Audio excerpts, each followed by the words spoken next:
नमस्कार दोस्तों, कैसे हैं आप लोग? हम उम्मीद करते हैं कि आप लोग अच्छे होंगे। तो आप लोगों का इंतज़ार भी होगा और मेरा भी स्पेशल इंतज़ार था कि नवरात्रि अखिलेश यादव जी का गाना क्यों नहीं आया।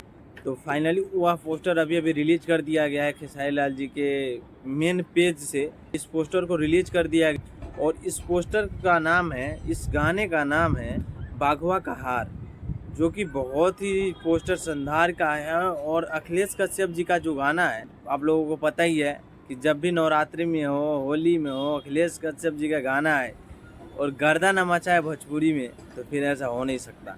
और इस गाने को खेसारी लाल यादव जी गाए हैं और प्रियंका सिंह, और इस गाने को जो लिखे हैं भाई साहब वो है अखिलेश कश्यप, जो कि इस गाने को अंकिता फिल्म्स के यूट्यूब के चैनल से रिलीज किया जाएगा। इस गाने को तो आप लोग जब आएगा तो ये पोस्टर इतना शानदार है तो गाना सोच सकते हैं कि कितना शानदार होगा।